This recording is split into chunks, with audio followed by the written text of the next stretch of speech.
శ్రీ వారాహిదేవి జ్యోతిషాలయం విద్య, ఉద్యోగం, వ్యాపారం, పెళ్లి, ఆరోగ్యం, నాగదోషం, సంతానం, రాజకీయం, వామాచార దోషం, భార్యాభర్తల మధ్య గొడవలు, అత్తాకోడళ్ల మధ్య గొడవలు, ప్రేమించి మోసపోవడం, స్త్రీ పురుషుల వశీకరణం, ధనం నిలకడ లేకపోవడం, మీ ఎటువంటి సమస్యలకైనా 24 గంటల్లో పరిష్కారం లభించబడును.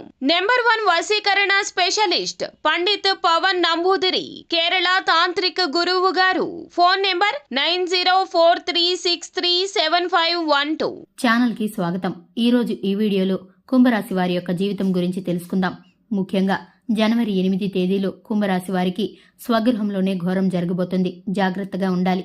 వీరిని రక్షించుకోండి. అయితే ఎవరికి ఘోరం జరిగే అవకాశాలు కనిపిస్తున్నాయి, అలాగే ఈ తేదీల్లో మీకు జరిగేటటువంటి మార్పులు ఏ విధంగా ఉన్నాయో ఈ వీడియోలో తెలుసుకుందాం. అలాగే మన ఛానల్ని ఇంతవరకు ఎవరైనా సబ్స్క్రైబ్ చేసుకోకుండా ఉన్నట్లయితే గనక వెంటనే ఛానల్ని సబ్స్క్రైబ్ చేసుకోండి. అలాగే పక్కనే ఉన్న బెల్ ట్యాప్ చేయండి. అప్పుడే మేము అప్లోడ్ చేసే ప్రతి వీడియోకి మీకు నోటిఫికేషన్ అనేది వస్తుంది. ఇక వివరాల్లోకి వెళితే గనక కుంభరాశి వారి వ్యక్తిత్వాన్ని మనం చూస్తే చాలా మంచి మనస్తత్వం కలవారిగా ఉంటారు. ఇతరులకు సహాయం చేయడంలో ముందు వరుసలో ఉంటారు. కానీ కోపం కొంచెం ఎక్కువగా ఉంటుంది.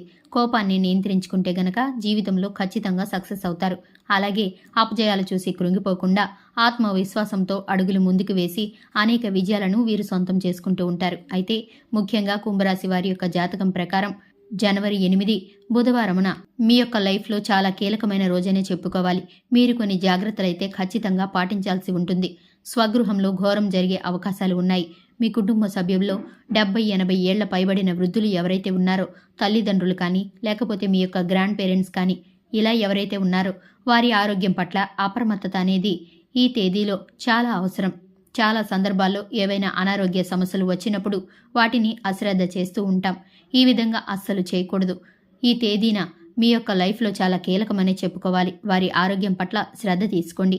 ఏదైనా చిన్న సమస్య అనిపిస్తే కనుక వైద్యుడి దగ్గరికి వెళ్ళటం, చికిత్స చేయించడం చాలా ముఖ్యం. అశ్రద్ధ చేశారంటే సమస్య తీవ్రత పెరుగుతుంది. వారిని రక్షించాల్సిన బాధ్యత మీపైనే ఉంది.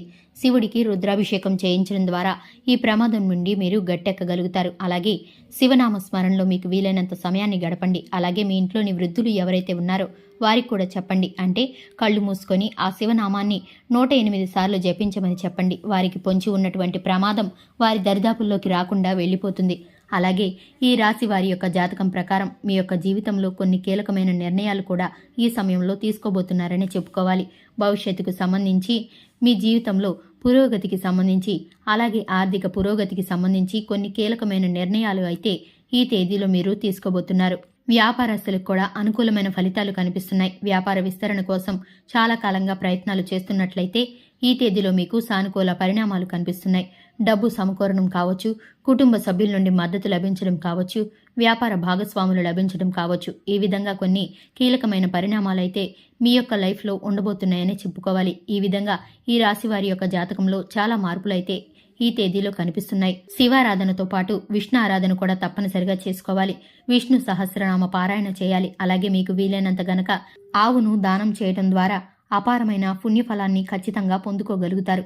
అలాగే మీ శక్తి మేరకు దాన ధర్మాలు చేయండి. అపారమైన పుణ్యఫలాన్ని దక్కించుకుంటారు. చూశారు కదండి, ఇది ఇవాల్టి వీడియో. వీడియో నచ్చితే గనక మీ ఫ్రెండ్స్ అండ్ ఫ్యామిలీ మెంబర్స్కి షేర్ చేయండి. Thanks for the watching.